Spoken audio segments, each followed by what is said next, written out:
classes. Today we will study the next point of your chapter, common types of unemployment across the rural and urban areas. अब ये कुछ ऐसे types of unemployment है जो कि common है, जो कि दोनों ही एरियाज में, रूरल एरियाज में भी और अर्बन एरियाज में भी ये फाउंड होते हैं. सब first one is open unemployment. Open unemployment is the unemployment which is found in both the areas, rural and urban, where people is willing to work but they are not getting any job. They are willing to work but not getting the work. They are called open unemployment, or they are called unemployed. Next, structural unemployment means when due to the change in the technology, जैसे कि suppose करो कि किसी organisation में नई technology introduce हुई है, तो जो पुराने वर्कर्स हैं या जिनको वो टेक्नोलॉजी नहीं आती है तो उनको हटा दिया जाएगा. तो इस तरीके से just because of due to the change in technology, just because of the technical issue, when the people not getting job or they are just get unemployed, that is called structural unemployment. Underemployment means this is again divided into two parts. First is visible and second one is invisible. Visible जब जहां हमको दिख रहा है कि कोई person जो कि 8 घंटे काम कर सकता है या 9 आवर्स काम कर सकता है, उससे केवल 1 और 2 आवर्स काम करवाया जाए, like part time job. Then invisible में क्या है, if a person is able to get job और salary of 10,000 rupees but he is getting only 1,000 rupees, then also that is called underemployment. जो पर्सन 50,000 तक earn कर सकता है और उसको सिर्फ 1,000 या 10,000 मिल रहा है, then it will be known as underemployment. If a MBA person is working for very less amount, sorry, then it is known as underemployment. What it is? Now, fractional unemployment. This is the unemployment where the person get a break. जो person एक break लेता है to just getting a switch from one job to another.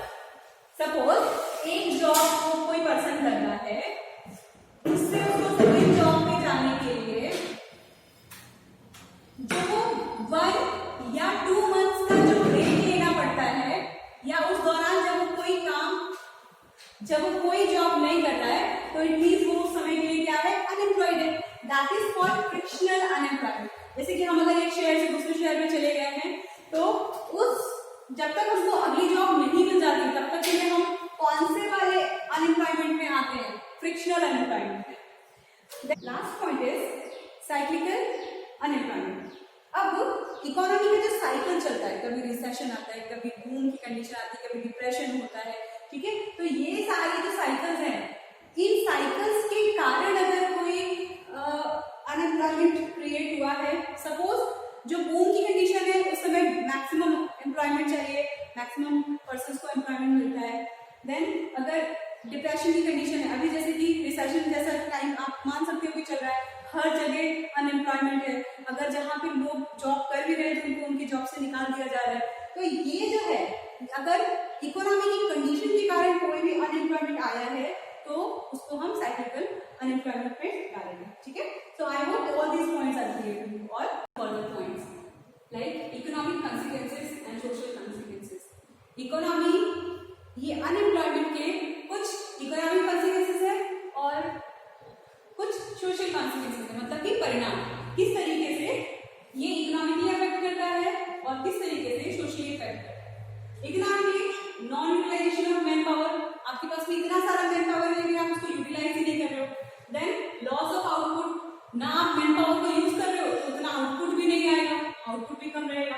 Then low capital formation, अगर आप as a consumer केवल उसको consume करते जाओगे लेकिन आप एज अ प्रोडक्ट, अगर इकोनॉमी में उतना प्रोडक्शन हो ही नहीं रहा है, तो एक तो अगर अनएम्प्लॉयड हो आप, तो आप कंज्यूम करोगे कैसे, तो ना आप कंज्यूम करोगे इतना ज्यादा, ना ही कैपिटल फॉर्मेशन हो पाएगा, ठीक है.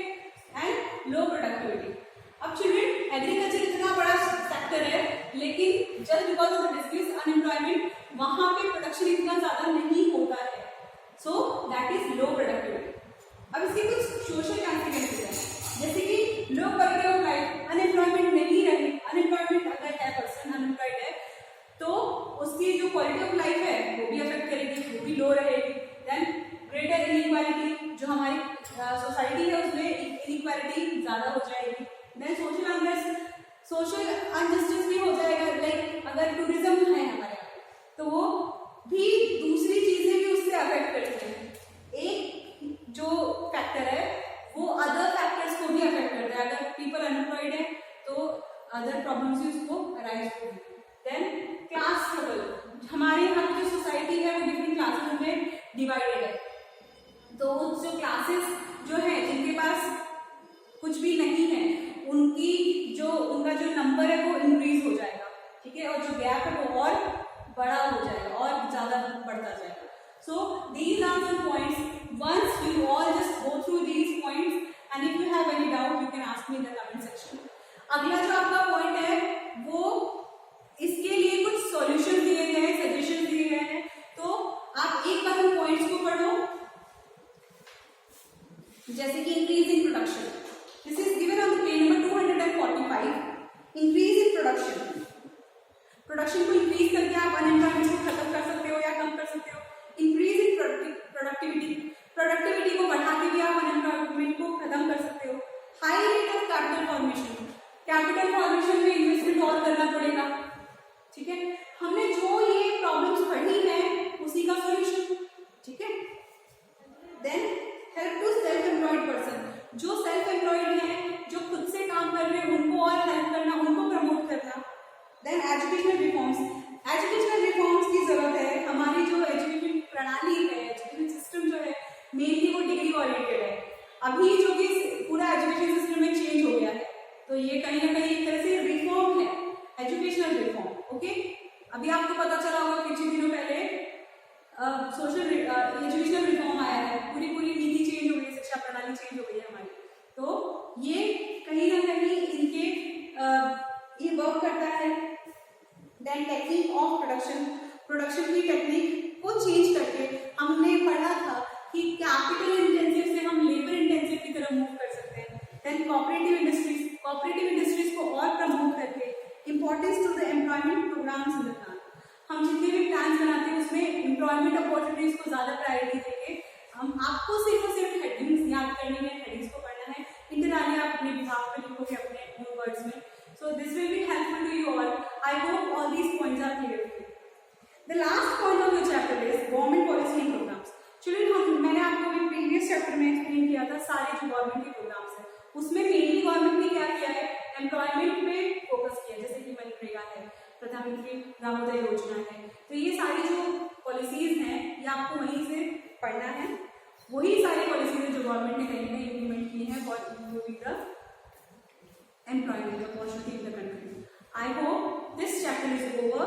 If you have any doubt so you can ask me. Till then, next we will meet in the further videos. Till then, take care. Bye-bye.